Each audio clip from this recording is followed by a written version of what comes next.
IPL 2024 కోసం SRS క్యాంపింగ్ను ప్రారంభించి వారం గడుస్తున్నా చాలా మంది ఆటగాళ్లు క్యాంప్లో జాయిన్ కాలేదు. ముఖ్యంగా ఫారెన్ ఆటగాళ్లు ఇంకా రాలేదు. ఎస్ఆర్ఎస్ ఫ్యాన్స్ అయితే ఏమైంది, ఎందుకు క్యాంప్లో జాయిన్ కావట్లేదని ఎదురు చూస్తున్నారు. సో దీని గురించి అయితే ఈ వీడియోలో డీటెయిల్గా తెలుసుకుందాం.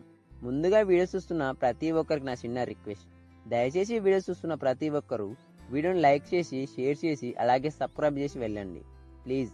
మీరు చేస్తున్న ప్రతి లైక్ అండ్ సబ్స్క్రైబ్ నాకు చాలా అంటే చాలా మోటివేషన్ ఇస్తుంది ఫ్రెండ్స్. దయచేసి ఛానల్ని సబ్స్క్రైబ్ చేయండి. అలాగే ఈ వీడియోలో ఏమైనా తప్పులు ఉంటే కింద కామెంట్ చేయండి. నెక్స్ట్ వీడియోలో ఆ తప్పు రిపీట్ కాకుండా జాగ్రత్త పడతాను. ఇక ఎస్ఆర్ఎస్ క్యాంప్లో ఫారెన్ ఆటగాళ్లు జాయిన్ కావడానికి టైం పట్టేలా ఉంది.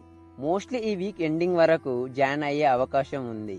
మన ఎస్ఆర్ఎస్ క్యాప్టెన్ అయిన ప్యాట్ కమిన్స్ నేషనల్ డ్యూటీ అంటే ఆస్ట్రేలియా తరపున డ్యూటీ పూర్తి చేసుకున్నాడు. నిన్ననే న్యూజిలాండ్ టీంపై విజయం అందుకున్న కమిన్స్ బౌలింగ్లో, బ్యాటింగ్లో ఔరా అనిపించాడు.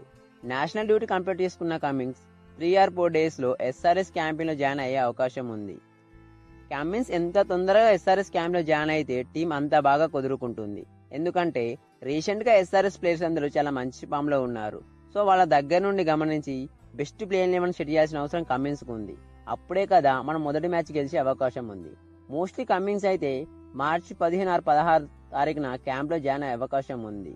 సో ఇక ఇతనితో పాటు మన న్యూజిలాండ్ ప్లేయర్ అయిన గేమ్ ఫిలిప్స్ కూడా 3 or 4 డేస్లో క్యాంప్లో జాయిన్ అయ్యే అవకాశం ఉంది.